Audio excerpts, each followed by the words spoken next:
Apakah agama itu merupakan solusi perdamaian atau sumber konflik kekerasan? Ya, pertanyaan ini udah jadi topik umum lah ya di diskusi akademis, politik, atau di diskusi masyarakat umum. Ada yang berpendapat kalau agama itu sumber kedamaian dan toleransi. Agama itu mempromosikan koeksistensi yang harmonis antara kelompok masyarakat yang berbeda. Agama seringkali menanamkan nilai-nilai moral dan etika dalam ajarannya gitu. Misalnya kasih sayang, toleransi, kesetiaan, dan kejujuran. Nah, makanya itu agama katanya bisa menjadi saran untuk membentuk nilai-nilai yang mempromosikan kedamaian dan toleransi.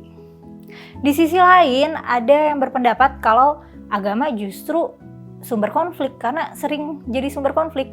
Jadi sumber pemusuhan, jadi sumber perpecahan dan kekerasan.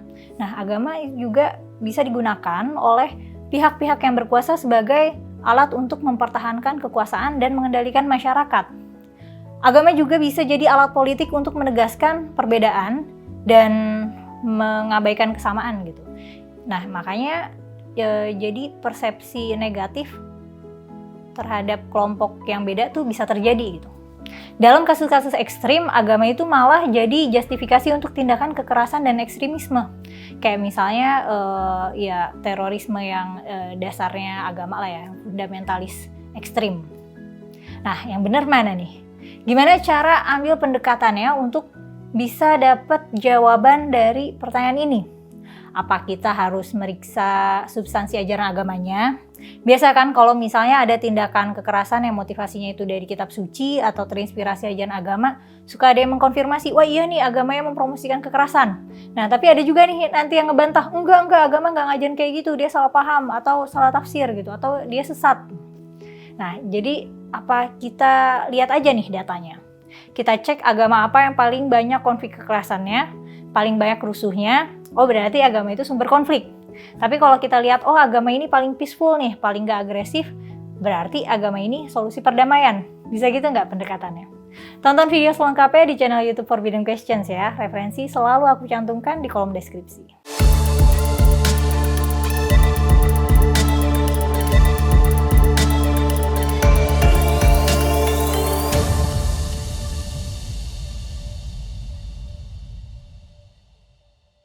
Halo, ketemu lagi sama aku Mela di Forbidden Questions, tempat kita mengeksplorasi pertanyaan tentang budaya dan agama. Pertanyaan kita kali ini adalah, apakah agama itu merupakan solusi perdamaian atau sumber konflik? Pertama-tama kita harus ngomongin konflik kekerasan dulu nih. Yang disebut konflik kekerasan itu apa dan gimana? Meskipun kita biasanya mendefinisikan kekerasan sebagai tindakan fisik yang menyakiti seseorang, Johan Galtung, ilmuwan peace studies, pakar sosiologi, beliau mendefinisikan violence atau kekerasan sebagai segala tindakan yang menyebabkan kebutuhan dasar seseorang tidak terpenuhi.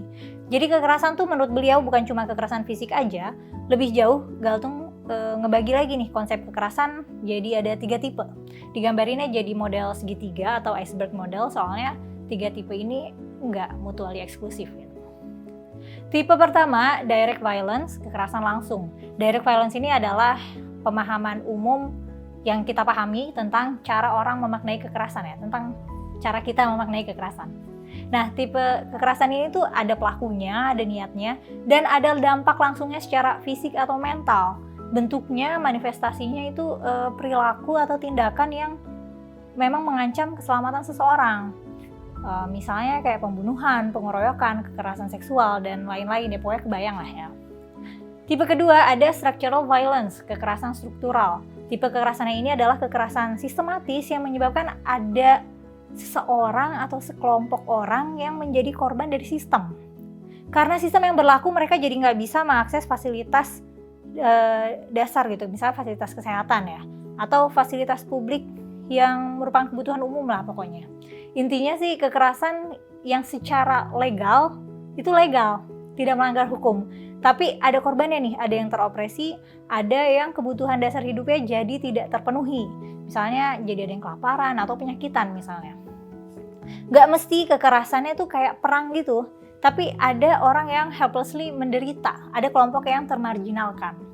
Contoh kekerasan struktural tuh misalnya kalau ambil contoh yang cukup ekstrim ya, di awal abad 20 kan ada sistem apartheid di Afrika Selatan, di mana ras kulit putih dan kulit hitam tuh dipisah, dalam arti mereka mengakses fasilitas publik secara terpisah.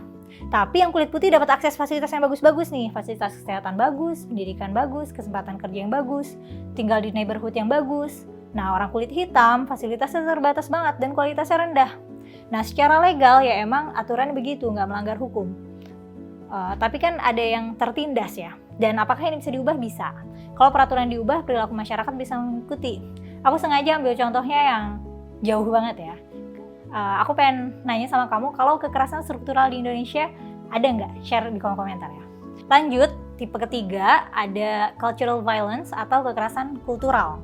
Nah, kekerasan jenis ini itu adalah kekerasan di mana ada aspek budaya yang menjustifikasi atau mendukung kekerasan direct dan kekerasan struktural. Di aspek ini manifestasinya itu sikap dan asumsi. Misalnya di culture yang nggak menghargai hak LGBT, ya orang-orangnya pada homofobik gitu. Culture yang patriarki bikin orang-orang jadi seksis. Nah, sikap-sikap ini jadi enable kekerasan struktural dan kekerasan direct. Tiga tipe kekerasan ini tuh saling berhubungan dan reinforce satu sama lain. Nah, makanya ini modelnya dibikin iceberg, soalnya yang kita bisa lihat dengan jelas tuh yang kelihatan aja di atasnya, yang di bawah airnya enggak. Padahal reinforcement-nya itu bisa dari bawah. Nah, mengenai konflik kekerasan dalam konflik agama, paling relevan itu ya awal reinforcement-nya dari kekerasan budaya ya, dimana yang dipertahankan awalnya adalah kepercayaan dan identitas kelompok. Terus kalau misalnya yang berkuasa punya attitude yang mirip nih, jadi berpengaruh di public policy-nya. Terus karena sentimennya udah kebangun negatif, jadi terlegitimasi nih tindakan kekerasan directnya. Nah, untuk case yang kayak gini, substansi ajarannya tuh malah bisa jadi emang enabler pertamanya atau pendukungnya. Satu agama yang sama dipraktikkan di tempat yang berbeda, pasti prakteknya juga nggak bisa sama 100%. Agama itu kan seperangkat nilai dan aturan yang cukup abstrak ya, sehingga relatif gampang untuk dimodifikasi atau gampang bercampur, gampang assimilate dengan existing culture yang udah ada di tempat itu sebelum agama itu datang gitu. Nah, meskipun perlu dipahami bahwa akar dari kekerasan dalam konflik agama tuh emang kompleks dan root cause-nya tuh hampir nggak mungkin single factor. Nih kita masuk ke kasus ya.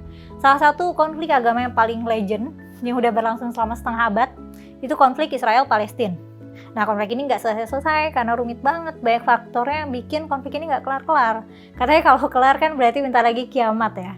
Itu saking nggak bisa kelihatannya nih resolusinya mau gimana. Masalahnya bukan cuma karena perbedaan teologi dan ideologi, ada pengaruh kebijakan kekuasaan yang terlibat, keperluan perebutan wilayah, situs yang sama-sama dianggap suci dan mau diklaim sendiri. Semua aspek masuk nih, sosial, ekonomi, politik, agama pada berkelindan semua, kusut, susah ngurainya. Gak ada penyelesaian yang win-win solution. Ya subjectively speaking, gak ada gitu. Nah, contoh konflik agama yang sederhana banget ya, yang mungkin single factor di Indonesia, negara kita tercinta ini kan tiap musim Natal ada aja ya perdebatan soal haram atau enggak ngucapin Natal. Nah, konflik kayak gini bisa selesai dengan diskusi supaya jadi paham kenapa nih, gimana tuh penalarannya sampai bisa haram ngucapin Natal, atau kenapa kok boleh-boleh aja ngucapin Natal. Nah, ngucapin gak ngucapin kan gak ada konsekuensi yang besar, yang damage-nya gede banget, yang mempengaruhi kehidupan dan keselamatan umat Islam dan umat Kristiani gitu. Gak ada urusan kepentingan ekonomi atau politik, dan kalaupun ada ya paling remahan aja gitu, gak krusial. Nah, kalau kamu minat pembahasan tentang konflik agama lebih lanjut yang spesifik ya, mungkin ku bahas nanti. Kalau dibahas sekarang nanti kepanjangan videonya. Mau bahas apa dulu, Israel-Palestina, atau konflik Rohingya di Myanmar, atau konflik Islam Sunni Syiah, atau mau aku ulas konflik Poso, pokoknya yang lokal gitu, Poso, Syiah Sampang, Ahmadiyah, atau Aceh Singkil, atau mau bahas konflik apa, tulis kolom komentar ya. Kalau minat nanti aku kontenin analisisnya. Meanwhile, kita kembali lagi ngomongin konflik agama. Aku punya pertanyaan yang spekulatif.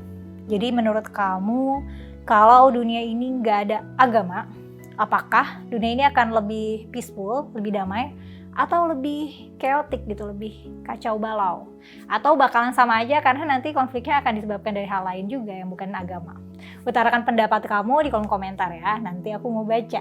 Makasih sudah menonton sampai selesai, like dan share video ini, subscribe juga Forbidden Questions, dan nyalain lonceng notifikasi supaya bisa update sama konten terbaru. Aku Kumaila mohon pamit, dadah!